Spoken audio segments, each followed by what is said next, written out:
Mais non, je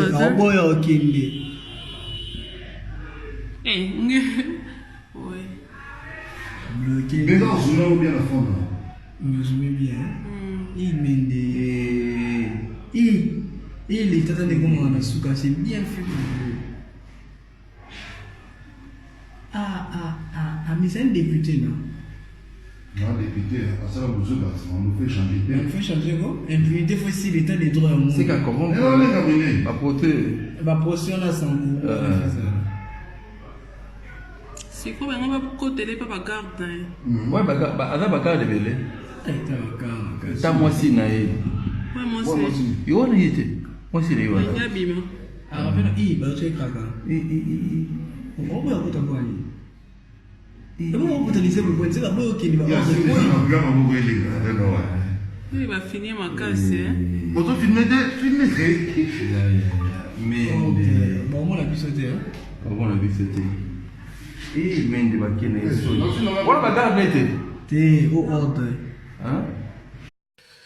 Bonjour très chers amis, je viens pour une toute petite information. L'arrestation à Kinshasa de Lambert Mende Malanga, ancien porte-parole du gouvernement, ministre de la communication et médias. C'était une interpellation, une audition à la police, à direction générale de la police criminelle. C'est la police qui s'occupe des VIP, cette police qui s'occupe de trafic, antidrogue, etc. C'est celle-là qui a interpellé Lambert Mende en sa résidence. Pour la petite histoire, Mende est impliqué, pour ceux qui suivent l'actualité dans les groupes WhatsApp des ATT là, il a affaire de diamants de 80 carats. 80 carats, les carats c'est le poids des diamants. 80 carats. Les creuseurs, vous savez que dans notre pays, la loi autorise l'exploitation artisanale de matières premières dont les diamants. Et donc, à l'Odja, comme dans tous les Sankourou, c'est le diamant qui est exploité de façon artisanale par des creuseurs. Et dans les secteurs d'origine de Lambert Mende, ça veut dire les secteurs de Kondochumbe, dans les territoires de l'Odja, province du Sankourou, les creuseurs ont eu un diamant de 80 carats. Et l'habitude dans ce pays-là, et même dans cette partie du territoire national, c'est que lorsqu'il y a un diamant de cette nature-là, de cet ordre-là, l'autorité s'implique. Et veut arracher souvent ces diamants, la sueur de front des creuseurs, généralement. Et ça implique, au même moment, il arrive des cas, je vais le rappeler un peu vers la fin, il arrive des fois d'extorquer carrément, et de donner un vil prix aux creuseurs, qui sont des grands villageois qui peut-être pour la plupart d'entre eux n'ont jamais été dans la capitale, Kinshasa c'est pratiquement Paris pour eux, et voilà. Alors, il s'est fait que Lambert Mende, parce que ce diamant vient de chez lui, il a donné des instructions formelles, son courrier étant comme une propriété privée pour lui, il a demandé que toute affaire cessante, que ces diamants viennent à Kinshasa. Et donc, vous savez que la loi qui autorise au même moment que les Congolais puissent exploiter de façon artisanale les matières premières, exige qu'à chaque fois qu'on a extrait une matière, à un certain niveau de pourcentage, il faut un pourcentage au niveau local, ça veut dire dans le secteur, un pourcentage au niveau du territoire et de la province, comme au niveau des autorités du gouvernement central.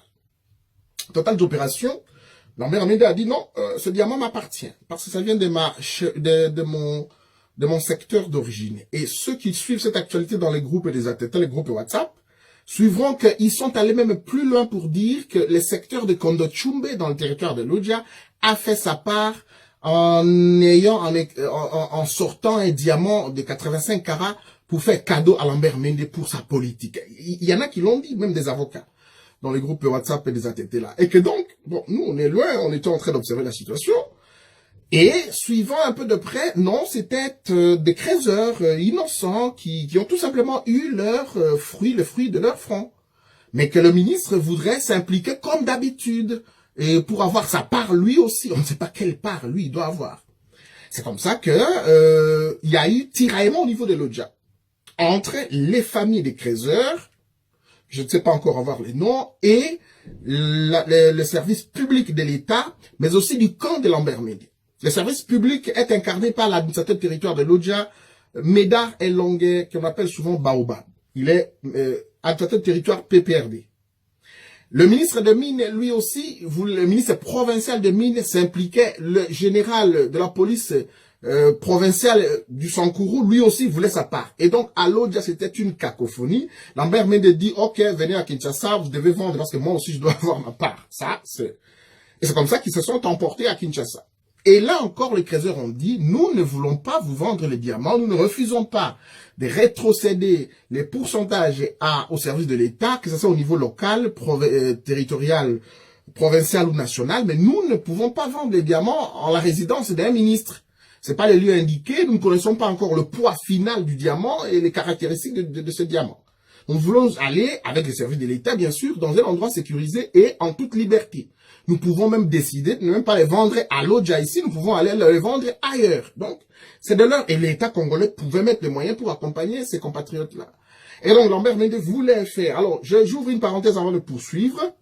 Vous vous rappelez, il y a 1 an et demi ou 2 ans, une affaire de diamant à laquelle Ngoïka Sange était impliqué, un diamant de 240 carats qui est venu de l'eau du Sankourou par les Akéké là aussi qui ont eu ces diamants. Et à l'époque, ce gouverneur, c'est de Lusambo, je crois que c'est venu entre Lusambo et Lubefu. C'est le gouverneur Olongo CCU, de Lambert Mende, qui a saisi ces diamants par sa femme. Et ils ont fait venir et les gens, les créateurs à Kinshasa, et ils ont donné 14 000 $ à cette famille-là, à ces créateurs. Ils ont tabassé ce type en la résidence d'Alphonse Ngoïka Sanji, qui a été l'acheteur, gouverneur acheteur. Total des opérations, ce monsieur était décédé. Quand il est rentré au village, il est mort. Et on retrouvera le même diamant, c'est même le journal, un journal de la Belgique ici, le même diamant serait vendu, je parle au conditionnel, serait vendu ici en verse à 40 millions de $, parce que c'est 240 carats top white, c'est-à-dire qu'il n'y a pas de défaut. Donc un diamant sans défaut. Donc, et le gouverneur s'était fait enrichir, on parle de maisons achetées à Kinshasa, des millions de $, etc., etc. Donc, et là, c'était l'implication du gouverneur Kassanji tout puissant, encore dans les régimes des Kabila, et Lambert Mende était dedans avec son gouverneur, sûrement que le pourcentage était donné. On a rétrocédé un petit peu comme il voulait au territoire, au district et à la province, à la province et aux autorités nationales. Voilà, c'est dans ces cafouillages et même ce procès-là de ce monsieur qui était mort de suite des coups qu'il a reçus à la résidence de Ngoïka Sanji, le procès était resté comme ça parce qu'ils sont tout puissants. Donc, Mende revient un peu lui-même ici dans sa situation. Olongo devient sénateur. Mende est aussi sénateur. Il est député, candidat unique à la province du Sankourou. Voilà. Et alors, les services étaient alertés. Les services de police criminelle, les services de justice étaient alertés. Dans les opérations, ils sont tombés sur... une mission a été envoyée en la résidence de Lambert Mende, qui a été interpellé par des hommes cagoulés, et lui... Et l'administrateur territoire de Lodja, Médard Konga Longue Baoba, et le ministre provincial de Mines, et le commandant de la police nationale province du Sankourou, tous avec les créateurs, ils étaient emportés au service de renseignements militaires de la police. Arrivé là-bas, Lambert Mende a décliné ses identités. Vous savez, l'usage, il faut vous identifier, vous êtes, moi je suis Lambert Mende Malanga, blablabla, après formalité, pourquoi est-ce que vous êtes impliqué dans une affaire de diamants? Il dit non, c'est parce que il y a, Mende, comme de verve facile, comme on dit, il a avancé des raisons qu'il ne voulait pas que le sang coule. Je connais un dossier d'un diamant qui a été, il y a eu mort d'homme, je souhaiterais qu'il le vende, que l'État retrouve son compte et que moi, en tant que leader du Sankourou, je voulais m'impliquer pour les orienter dans les services qu'il faut. Donc, il a voulu montrer que c'était un notable et que chaque fois qu'il y a un problème de là, il est consulté et qu'il voulait mettre la paix. Donc, Lambert Mende, au moment où je vous fais cette vidéo, serait de retour chez lui, avec les instructions formelles de se mettre à disposition de la justice chaque fois qu'on aura besoin de lui sur cette question-là. Parce que ceux qui on a confronté ces déclarations à celle des créateurs, les créateurs ont dit non, ils sont menacés depuis un moment par Mende et c'est son entourage que s'ils ne vendent pas du diamant, donc ils vont en avoir pour leur compte. Vous savez qu'à au Sankourou, Mende tue, Mende fait tout, Mende fait tabasser des gens, même des sœurs, même des églises, ils vandalisent tout. Mende, le Sankourou, Kabila lui a donné un petit peu comme un cadeau personnel. Donc. Et ici, les services ont commencé à mettre la main. Alors, voilà la situation, je suis un peu la situation de près. C'est ici que je reviens une fois de plus au président de la République démocratique du Congo, Félix Tshisekedi, de ne pas céder le ministère dont il sait que son action sera jugée par le peuple congolais. La justice, le ministère de la justice, le ministère de l'Intérieur, le ministère de la Défense, le ministère de la Communication, des Affaires étrangères, le ministère de Mines, ce ne sont pas des ministères qui doivent négocier avec Kabila. Ce ne sont pas du tout des ministères à négocier avec Kabila. Il ne doit pas le faire. Parce que le sabotage, le droit de l'homme, la justice, c'est des questions sur lesquelles les Congolais attendent Tshisekedi. Et même Kabila lui-même ne négocie pas ne négociait pas ce ministère. Même le Bochab, quand il proposait des ministres à ce niveau, ça avec, en ce qui concerne la diplomatie, affaires étrangères, défense intérieure, justice et mines, communication, finance, économie, il ne proposait pas des gens parce que on disait que ça c'est le domaine de la souveraineté, domaine du chef de l'État.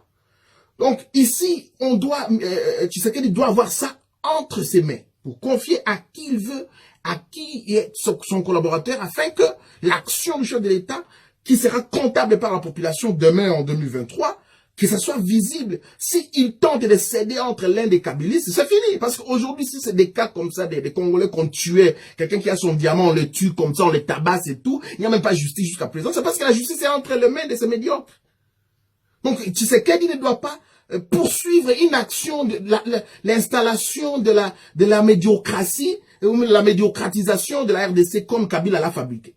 Il doit arracher cela et ça doit être à lui tout seul. Merci infiniment. Rendez-vous, on suit cette situation un peu de près. Mendes Serrer en liberté vers chez lui maintenant. Rendez-vous au prochain numéro, mesdames, messieurs. Si c'est une façon de commencer à déboulonner, il faut les déboulonner jusqu'au bout. Les immunités parlementaires, on s'en fout. Lorsque vous commettez une infraction, même ici en France, en Belgique, on s'en fout de vos immunités. On vous met devant la justice. On s'en fout des immunités. On ne peut pas. Non, parce qu'il a des immunités. Quelle immunité? Faut les mettre en disposition de la justice. Et je souhaite que, parce qu'il est en disposition de la justice, qu'il soit radié de la liste des candidatures comme le gouverneur au Sankourou et que la CENI ouvre finalement l'appel à candidature parce que nous autres, nous devons postuler. Je crois aussi que nous devons postuler. Il faut changer les choses là-bas. Merci, rendez-vous au prochain numéro.